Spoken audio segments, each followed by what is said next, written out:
అందరికీ నమస్తే అండి. మదనపల్లి సబ్ కలెక్టరేట్లో అగ్ని ప్రమాదం కావాలని చేశారు, మంటలు పెట్టారు అనేది స్పష్టం. ప్రభుత్వం అదే చెప్తోంది, డీజీపీ గారు మంత్రులు అందరూ అదే చెప్తున్నారు. సో అది అగ్ని ప్రమాదం కాదు, కుట్రపూరితంగా రికార్డులు తగలబెట్టారు. దీని వెనుక పెద్దిరెడ్డి రామచంద్రారెడ్డి గారి అనుచరులు ఎవరో ఉన్నారనే అనుమానాలు కొంతమందికి ఉన్నాయి. ఆ కార్యాలయంలో పనిచేసే సిబ్బంది, గతంలో పనిచేసిన అధికారి, వాళ్ళతో పాటు కొంతమంది రాజకీయ నాయకుల హస్తం కూడా ఉంది అనేది వీళ్ళ ఆరోపణ. ప్రాథమికంగా ఆధారాలు ఉన్నాయి అంటున్నారు. అయితే ఇందులో ఒక కొత్త అంశం, కొత్త ట్విస్ట్ తెర మీదకి వచ్చింది. నిజంగా ఇది సంచలనం. బహుశా మెయిన్ స్ట్రీమ్ మీడియాకు తెలుసో లేదో నాకైతే తెలీదు. ఒక సంచలనమైన అంశం బయటకు వచ్చింది. అసలు ఈ మదనపల్లిలో రికార్డుల ధ్వంసానికి రికార్డుల దహనానికి హైకోర్టులో నడుస్తున్న ఒక కేసుకి ఒక పెద్ద లింక్ ఉంది. అదేంటంటే పెద్దిరెడ్డి రామచంద్రారెడ్డి గారు ఇటీవల జరిగిన శాసనసభ ఎన్నికల్లో దాదాపుగా 6,500 పైచీలకు మెజార్టీతో అక్కడ ఎమ్మెల్యేగా గెలిచారు కదా. సో ఆ ఎన్నికల్లో పెద్దిరెడ్డి గారికి ప్రత్యర్థులుగా టీడీపీ నుంచి ఆయన చల్లా రామచంద్రారెడ్డి గారు పోటీ చేశారు. మరోవైపు భారత చైతన్య యువజన పార్టీ నుంచి బోడే రామచంద్ర యాదవ్ గారు పోటీ చేశారు. ఇంకొంతమంది పోటీలో ఉన్నారు. సో అందులో పెద్దిరెడ్డి గారికి చల్లాబాబు గారికి జస్ట్ 6,500 ఎంతో ఓట్లు తేడా వచ్చాయి. పెద్దిరెడ్డి గారు గెలిచారు, చల్లాబాబు గారు సెకండ్ ప్లేస్లో ఉన్నారు. బోడే రామచంద్ర యాదవ్ గారికి తక్కువ ఓట్లే వచ్చాయి, వాళ్ళు ఆశించిన ఓట్లు కూడా రాలేదు, దారుణమైన ఓటమే. అయితే పెద్దిరెడ్డి గారి అఫిడవిట్ని రామచంద్ర యాదవ్ గారు ఓటమి ఒప్పుకోలే, పెద్దిరెడ్డి గారి గెలుపుని యాక్సెప్ట్ చేయలే. సో ఆయన ఎలాగైనా పోరాడాలని నిర్ణయం తీసుకొని పెద్దిరెడ్డి గారి అఫిడవిట్ని మొత్తం స్టడీ చేశారు. ఆ అఫిడవిట్లో 142 ఆస్తులను ప్రకటించలేదు అని ధృవీకరించుకున్నారు.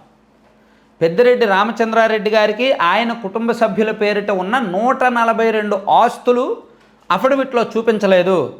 కాబట్టి దీన్ని మనం చట్ట ప్రకారం నిరూపిస్తే ఆయన మీద అనర్హత వేటు పడుతుంది, ఆయన ఎమ్మెల్యేగా కూడా పనికిరాడు, ఎమ్మెల్యేగా కూడా కోర్టులు యాక్సెప్ట్ చేయవు, చట్టం యాక్సెప్ట్ చేయదు అనే విషయాన్ని చట్ట ప్రకారం నిరూపించాలని, కోర్టులకు సాక్ష్యాధారాలు కూడా ఇవ్వాలని బోడే రామచంద్ర యాదవ్ గారు హైకోర్టులో ఒక పిటిషన్ వేశారు. జూలై నెలలో కాదు, ఒక 15 రోజుల కిందట ఒక పిటిషన్ వేశారు. ఈ నెలలోనే అనుకుంటా 15 రోజుల కిందట పిటిషన్ వేశారు.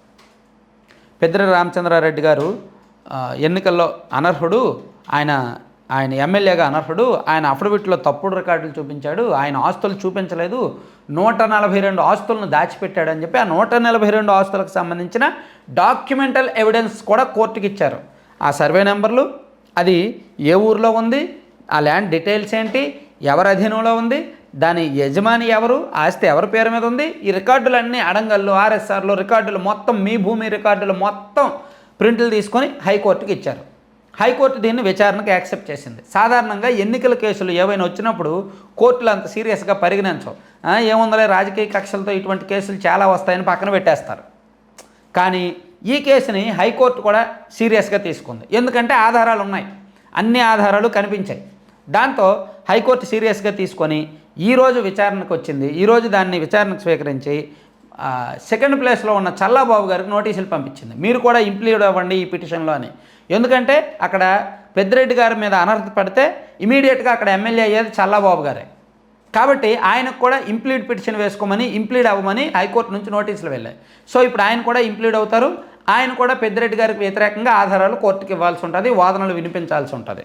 ఒక రకంగా అది చల్లాబాబు గారికే ప్రయోజనం, బోడే రామచంద్ర యాదవ్ గారికి ఏమీ ప్రయోజనం కాదు. చల్లాబాబు గారే ఎమ్మెల్యే అవుతారు, కానీ పెద్దిరెడ్డి గారు ఓడిపోతారు. అది ఇక్కడ ఈయనకు కావాల్సింది, రామచంద్ర యాదవ్కి కావాల్సింది అది. సో అన్ని రకాల రికార్డులు, సాక్ష్యాలు, ఆధారాలు కోర్టులో ఇచ్చారు. అయితే ఇక్కడ ఒక నిజం ఏమిటంటే ఈ కేసులో అన్ని రకాల ఆధారాలను క్రాస్ చెక్ చేయాలంటే హైకోర్టుకి ఇచ్చిన ల్యాండ్ రికార్డ్స్ అన్నీ కూడా మదనపల్లి సబ్ కలెక్టరేట్ పరిధిలోనే ఎక్కువ ఉన్నాయి. ఆ మదనపల్లి సబ్ కలెక్టరేట్కి వెళ్ళి కోర్టు నుంచి ఒక టీం వెళ్ళి కానీ విచారణలో భాగంగా, దర్యాప్తులో భాగంగా అక్కడికి ఖచ్చితంగా వెళ్తారు. మదనపల్లి సబ్ కలెక్టరేట్లో ఉన్న రికార్డులు చూస్తారు. అలా రికార్డులు చూసినప్పుడు కనిపించకపోతే, ఆ రికార్డులు మాయమైతే కేసు వీగిపోద్ది కదా, కేసు చులకనైపోద్ది కదా. సో ఆ ఉద్దేశంతో అక్కడ రికార్డులను తగలబెట్టారు పెద్దిరెడ్డి గారి మనుషులే తగలబెట్టారు అనేది ఒక నిజం, ఒక కోణం బయటకు వస్తుంది. మేబీ అది నిజమా అబద్ధం అనేది బయటకు వస్తుంది, అన్ని నిజాలన్నీ బయటకు వస్తాయి ఆలస్యంగా.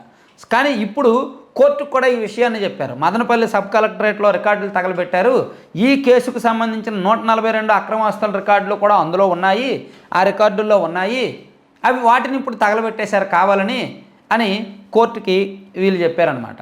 దాంతో ఈ కేసు బాగా టైట్ అయింది, చాలా సీరియస్ కేసు అయింది. పెద్దిరెడ్డి గారికి ఒకవైపు మెడకు చుట్టుకుంది, ఒక రకంగా చల్లాబాబు గారికి అక్కడ ఎమ్మెల్యే అయ్యే అవకాశం వచ్చింది, మరోవైపు ఇక్కడ బోడే రామచంద్ర యాదవ్ గారి పగ తీర్చుకునే అవకాశము వచ్చిందనమాట. సో మొత్తానికి రాష్ట్రంలో ఒక సంచలనమైన కేసుగా ఇది మిగిలిపోబోతోంది. గతంలో ఎంతోమంది ఎమ్మెల్యేల మీద, గెలిచిన వాళ్ళ మీద ఇటువంటి పిటిషన్లు వచ్చాయి, కానీ పెద్దిరెడ్డి గారి మీద ఇంత స్ట్రాంగ్, ఇంత గట్టి పిటిషను, ఇంత సాక్ష్యాధారాలతో రావడం ఇదే తొలిసారి. సో దాన్ని పెద్దిరెడ్డి గారు రకరకాలుగా ఫేస్ చేయడానికి ప్రయత్నిస్తూనే ఉన్నారు. సో ఇది ఏం జరిగినా సరే సెన్సేషనే. ఏం జరుగుతుంది అనేది మనం అప్డేట్స్ ఎప్పటికప్పుడు చెప్పుకుందాం. Thank you.